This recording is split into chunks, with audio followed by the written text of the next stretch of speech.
2 woodland mansions, an ancient city, and plenty other different types of weird generation, all within just about 1,000 blocks from spawn. If you're looking for a world to check out when 1.19 officially releases, then this seed might have you covered. So hello everyone, this is Chris, and to get to all these wonders of 1.19 generation, we of course have to start off with the spawn. You spawn in right there, and you're surrounded by a forest, a dark oak forest, an acacia forest, and an ocean forest. I know that's not what it is, but I'm gonna roll with it anyways. Not too incredibly far from this massive dome of water, you get a jungle biome right next to a ruined portal. And just out of curiosity, if you use this portal to actually go to the nether, then this is the type of spawn you're actually going to get. And as it turns out, coming out of the portal, you spawn in this type of place instead. But how do I get to these ancient cities and these mansions and things like that? Well, from the spawn, you're going to want to head in this direction to get your first woodland mansion, and you'll have to be passing some pretty frigid and frozen mountains along the way. Oh, and also on the way, you might want to stop off at this one village, not just because there's a blacksmith inside of here, but also because we have a house just down there, and then we have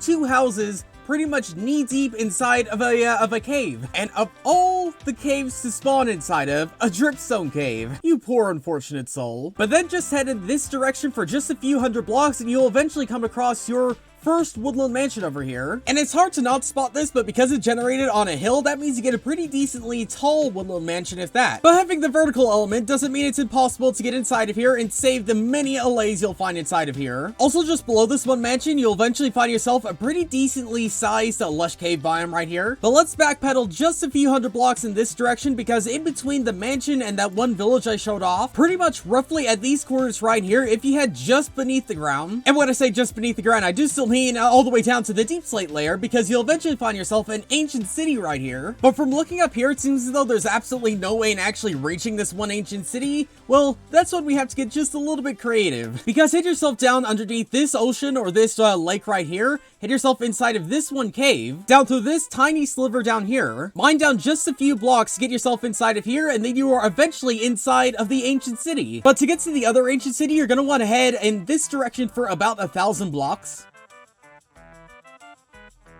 And then eventually, hoved into view is the other woodland mansion over here. And what's weird about this one is the fact that it's pretty dug into the surrounding terrain, which means in some areas you get some dirt and stone squares like these. But what's even weirder is the fact that not only is there another lush cave down here, but there's also a mansion access pretty much right here too. Now, I will say the only negative part about this one seed is the fact that the nearest swamp is literally all the way out here. And from the looks of things, there's not going to be any mangrove generating inside the swamp either. But if you're willing to exclude the mangrove swamp, then this area in particular is still pretty useful and pretty noteworthy in checking out. First off, we pass this pillager outpost on the way, which means you have even more chances of finding allays out here. And second off, that towering waterfall linked up to this one tiny sliver of land floating up right in the middle of nowhere. But if you're someone who wants to find even more ancient cities, then just head in this direction right here, and then at these corners just head yourself directly down beneath the earth until you eventually find this ancient city right here, which is also connected onto an abandoned mineshaft, as well as what appears to be an aquifer right here. So I guess it's worth to point out right now the fact that this seed might change from now until full release, so just keep that in mind. But at least right now, you can find the ancient city, the abandoned mineshaft, and an amethyst geode all pretty much directly right in one place. But yeah, let me know what you think of this seed down below, but for now, thanks for watching, and I'll see you all later.